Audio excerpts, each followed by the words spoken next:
आज हम जानते हैं कि भगवान शिव क्यों कहलाए त्रिपुरारी। भगवान शिव के बड़े बेटे कार्तिकेय ने तारकासुर का वध किया था।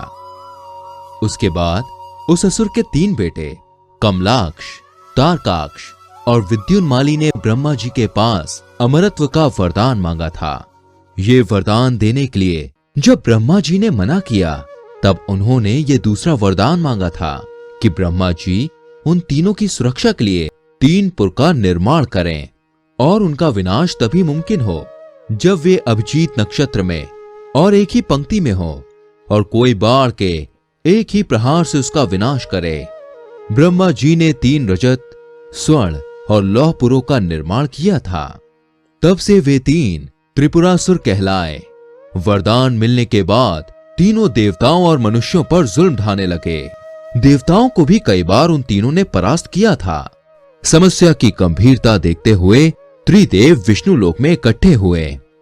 विष्णु बोले, त्रिपुरासुर की समस्या दिन पर दिन बढ़ती ही जा रही है। अगर इन्हें नहीं रोका गया तो धर्म का विनाश निश्चित है। देवताओं में इतना सामर्थ्य नहीं है कि वे त्रिपुर का नाश कर सकें। महादेव, अब आपको ही कुछ करना पड़ेगा। नारायण, आप देवताओं से कहिए कि मेरा आधा बल ले लें और उसके पश्चात त्रिपुरासुर से युद्ध करें। महादेव, वो उतने सामर्थ्यवान कहां कि आपका आधा बल संभाल पाए। ये कार्य आपको ही करना होगा। उचित है। अधर्म के स्रोत बन चुके त्रिपुर का नाश मैं स्वयं करूंगा। और इस कार्य में देवतागण, मैं और स्वयं नारायण आपके माध्यम से योगदान देंगे। कैसे? त्रिपुर का नाश करने आप जिस रथ पे जाएंगे, वो रथ स्थिरता से परिपूर्ण देवी पृथ्वी बनेगी। इस रथ के 2 पहिए सूर्य और चंद्र बनेंगे। रथ के सारथी स्वयं ब्रह्मा जी और अश्व के रूप में 4 वेद, धनुष के रूप में पर्वतराज हिमालय, धनुष की डोर आपके वासुकी और आपके धनुष का वो घातक और अचूक बाण मैं स्वयं बनूंगा। बाण की नोक पे अग्निदेव विराजमान होंगे जो त्रिपुर को भस्म कर देंगे।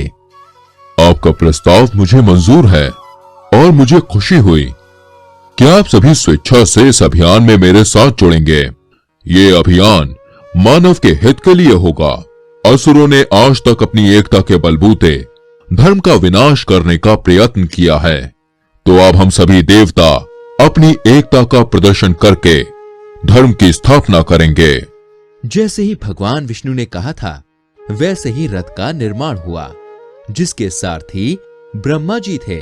महादेव रथ पर सवार होकर त्रिपुर का नाश करने के लिए त्रिपुर की ओर चले गए। कार्तिक पूर्णिमा की रात थी। तीनों पुर यानी कि त्रिपुर अभिजीत नक्षत्र में थे। जैसे ही तीनों पूरी एक पंक्ति में आए, तुरंत महादेव ने अपना धनुष उठाया और अपने अचूक और तीखे बाण के एक ही वार से त्रिपुर का नाश कर दिया। जैसे ही त्रिपुर का विनाश हुआ, वैसे त्रिपुरासुर यानी कि कमलाक्ष, तारकाक्ष और विद्युन्माली का भी विनाश हो गया। सारे देवी देवता महादेव की जय जयकार करने लगे। विष्णु जी बोले, महादेव, आज आपकी वजह से एक बार फिर से अधर्म के आगे धर्म की जीत हुई। महादेव, आपको कोटि कोटि प्रणाम। केवल मेरी वजह से नहीं, ये हम देवताओं की एकता का परिणाम है। हम सभी देवताओं की वजह से ये विजय हासिल हुई है। महादेव, आपने आज त्रिपुर का विनाश किया है। आज से आप त्रिपुरारी नाम से भी जाने जाएंगे। उतने में देवर्षि नारद वहां प्रकट होते हैं। नारायण नारायण, आप सभी देवतागण इतने प्रसन्न हैं कि वे सभी गंगा तट पर गए हैं और दिए जलाकर गंगा मैया की पूजा कर रहे हैं। उत्तम। कार्तिक पूर्णिमा के इस पवित्र दिन को आज से देव दीपावली के नाम से भी जाना जाएगा। धन्य है प्रभु। चलिए अब मैं प्रस्थान करता हूँ। नारायण नारायण। तो इस तरह से भगवान शिव त्रिपुर का नाश करके त्रिपुरारी नाम से प्रसिद्ध हुए और तब से लेकर आज तक इस दिन को हम देव दीपावली के नाम से मनाते हैं।